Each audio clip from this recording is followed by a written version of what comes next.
Hello mga ka-happy! Welcome back to my YouTube channel. This is me again, Ayn Olivers from Happyans Vlog. Ang video natin ngayon is about sa Nika Live application. So, ito po yung guide para sa mga baguhan at magsisimula pa lang dito kay Nika Live application.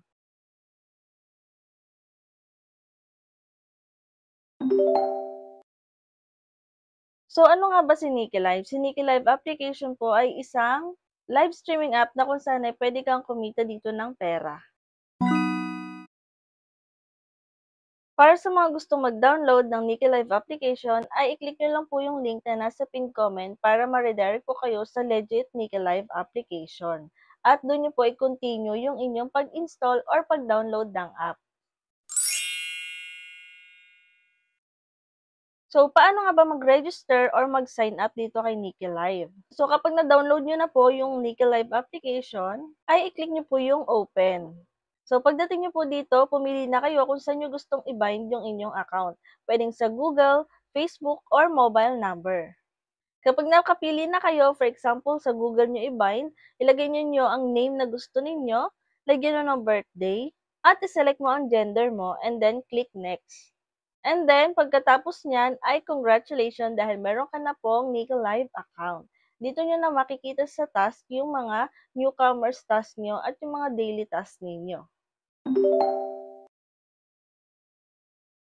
So, dito mga Bikanika Live ay hindi kayo basta-basta makakapag-task kapag hindi pa po successful yung verification ninyo. Or kung sa ibang app ay tinatawag itong authentication. Sa pag-scan naman po ng inyong mukha ay kailangan maliwanag po. Normal na liwanag lang, hindi masyadong madilim, hindi rin po sobrang liwanag. At kapag na-verified na po kayo ay pwede na kayong magsimulang mag-task. Paano nga ba magsimulang kumita dito kay Nika Live? So, pwede tayong kumita from revenue from live streaming gifts.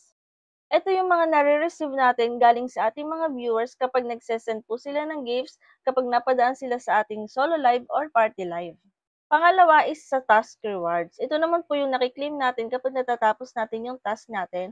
Ito po ay rewards galing kay Nika Live application mismo, kaya hindi po tayo mazizero dito basta tapusin lang natin yung task natin. So, ganun din po siya sa basic salary rewards. Sa invite friends naman po is may video na ako nito, nasa playlist po natin. Pwede rin kayo maka-earn galing sa mga invites ninyo. Pero yung invites nyo ay dapat po makapag-start agad after mag-download ng application.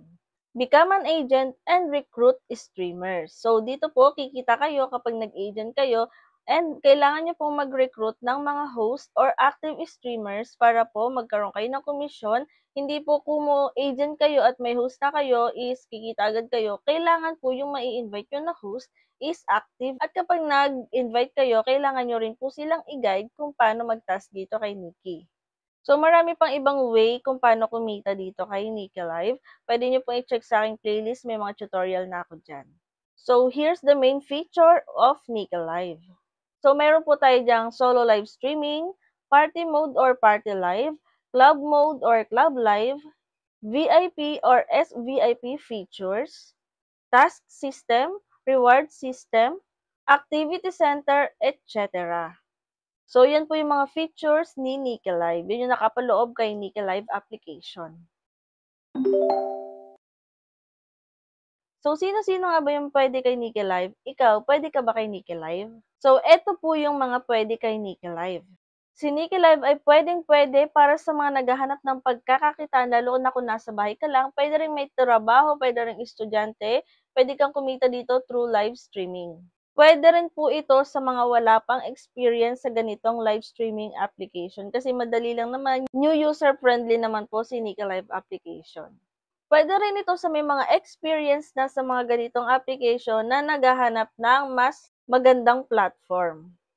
Pwede rin siya sa mga individual na may access na sa streamers at agents. So, yun lang mga ka-happy for today's video, no? Ganun lang po kumita dito kay Nika Live. Pwedeng-pwede to sa may mga experience na sa ganitong application at pwede rin naman po sa mga magsisimula pa lang. Kung may mga tanong po kayo, pwede kayong mag-comment or i-check nyo ang playlist dito sa aking YouTube channel. Baka sakaling nandiyan na po yung mga hinahanap nyong tutorial. At kung hindi po kayo nakasubscribe, mag-subscribe na kayo para updated kayo sa mga susunod nating videos. Yun lang and thank you for watching!